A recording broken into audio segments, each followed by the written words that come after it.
Bonjour à tous les deux. Bonjour Julia. Merci d'avoir répondu à mon invitation dans le cadre du Future of Business Travel. Les conférences viennent de terminer. Voilà, on profite un peu de ce moment pour échanger sur des sujets en particulier. Alors là, on va parler accompagnement du voyage d'affaires, service client. Solène, j'ai une question pour vous. Chez FCM, vous avez un assistant personnel qui permet justement d'accompagner le voyageur lorsqu'il est en déplacement, qui est basé sur l'intelligence artificielle. Est-ce que vous pouvez nous en dire plus et pourquoi avoir fait le choix de parier sur l'intelligence artificielle? Alors effectivement, on a développé il y a quelques années FCM Mobile, qui s'appelait avant SAM, pour ceux qui connaissaient l'ancienne version. Et donc SAM est un assistant personnel qui aide effectivement le voyageur pendant sa réservation, une fois sur place, et puis même jusqu'à ce que son voyage soit complètement terminé. Et il est basé sur l'intelligence artificielle tout simplement parce que c'est ce qui nous permet d'être le plus pertinent par rapport aux demandes du voyageur. L'idée, c'est vraiment d'être proactif et de pouvoir imaginer le besoin qu'il va avoir sur place, de pouvoir lui dire attention, tu vas dans cette destination, sur cette destination et il va faire beau, il va pas faire beau. Là où est ton hôtel, juste à côté, il y a un restaurant que tu aimes bien ou un type de nourriture que tu aimes bien. Donc, il permet vraiment de personnaliser et puis d'améliorer l'expérience voyageur sur place, parce que l'expérience voyageur, c'est pas juste de réserver un vol ou de réserver un hôtel, c'est aussi sur place le déplacement, le stress que ça peut générer, le fait d'être seul dans une ville où on connaît personne. Donc ça permet vraiment d'améliorer les choses. Et donc cet assistant et le côté digital, évidemment, apporte un service, une expérience client superbe. Néanmoins, si le client ou le voyageur sur place a besoin de parler à quelqu'un, il a deux options. La première, c'est un chat qui est disponible 24 heures sur 24, 7 jours sur 7, où il a des gens expérimentés qui lui répondent. Et puis, s'il a besoin de parler à quelqu'un, les équipes de Florent, avec qui nous travaillons et qui, du coup, sont accessibles également sur les mêmes horaires. Justement, Florent, donc vous représentez le côté humain, finalement, de l'accompagnement du voyageur d'affaires. Comment vous faites pour augmenter quelque part vos conseillers pour qu'ils aient les meilleures informations à disposition et mieux accompagner les voyageurs?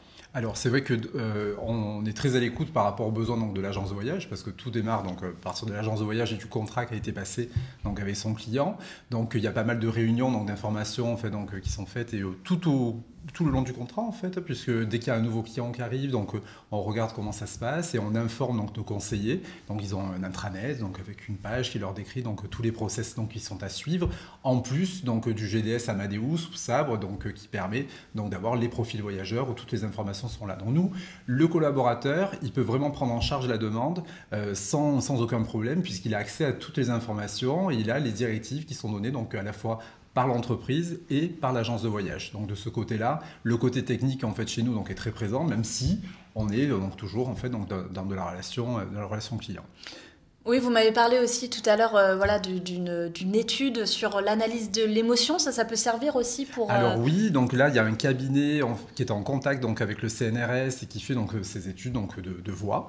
Et oui, donc après, on attend le résultat de cette étude pour savoir comment ça va pouvoir nous aider, nous, à améliorer notre service client et peut-être à faire à procéder différemment. Ce qu'on est en train de voir aussi, c'est que là, les voyages repartent et on sait très bien qu'il y a des moments qui sont plus compliqués, les moments de grève. Donc on n'attend pas les grèves, mais on est là pour ça. On est là pour aider tous ces voyageurs qui peuvent se retrouver bloqués. Et ce sont des pics d'appel qu'il faut pouvoir gérer. Et surtout, répondre aux urgences du client qui est bloqué sur le quai de gare ou à l'aéroport, et pas de celui qui a besoin d'un hôtel qui est dans 10 jours. Mais tout le monde a sa propre urgence, Donc chaque fois, quand on nous contacte, c'est pour ça. Donc on doit pouvoir faire ce tri. Donc on est en train d'étudier, on va certainement le mettre en place. C'est un callbot qui va permettre de laisser le choix déjà à la personne qui nous appelle, de pouvoir dire ok, je suis d'accord pour parler avec un callbot, et à partir de ce moment-là de pouvoir orienter, qualifier la demande du client pour pouvoir gérer vraiment les priorités. Voilà. Justement, on parle du coup de complémentarité, puisque vous travaillez ensemble. À quel moment, finalement, on laisse la main à la machine ou à l'humain? Comment choisir? Alors, je pense qu'aujourd'hui, la majorité de nos clients entreprises ont une volonté d'aller vers le digital. parce que c'est quand même l'air du temps. Aujourd'hui, les solutions sont quand même de plus en plus pertinentes et nous permettent aussi de réduire le nombre de personnes affectées au compte et puis elles de réduire les coûts. Ça, c'est la partie basique et qui est effectivement très très bien. Ça permet de revaloriser le rôle de l'agent de voyage, qui est notre cœur de métier. On a été tous les deux d'ailleurs agents de voyage, on a commencé par ça. Et donc ça permet de revaloriser ce rôle parce que le fait de faire de la réservation de train à la main en offline, la valeur ajoutée, elle est quand même pas exceptionnelle. Alors que le conseil, le fait de faire un circulaire, quelque chose de vraiment complexe, là, il y a une vraie valeur ajoutée pour le client et pour l'agent.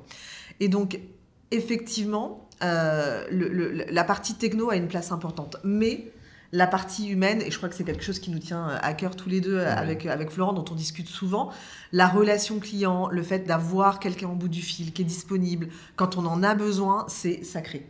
En fait, la techno prend une grande part, le digital, et puis il y a peut-être une plus petite part, mais qui est tellement importante que quelque part, c'est complémentaire. Donc, Vous êtes d'accord? Complètement. Donc nous, on intervient quand la techno ne peut plus intervenir. Donc la modification d'un billet d'avion sur l'outil SBT n'est plus possible. Ils sont obligés de nous contacter pour pouvoir faire ça.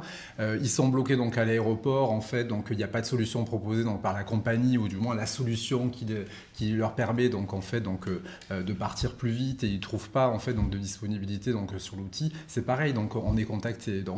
Le relogement, parce qu'ils arrivent sur place dans un hôtel et ils ont un gros problème parce que l'hôtel n'a pas de disponibilité, soit par un loupé de réservation, parce qu'il y a beaucoup de canaux de réservation qui peuvent être utilisés pour faire une réservation d'hôtel, et malheureusement, même si tout est confirmé en amont, il arrive que l'hôtel au final ne soit pas réservé. Donc ça, c'est un souci et on est là pour gérer ça. On est vraiment on est complémentaire à la technologie qui est mise en place actuellement. C'est la valeur ajoutée aussi des conseillers. Exactement. Exactement. Okay. Ouais. Merci beaucoup à tous les deux. Merci beaucoup. Merci.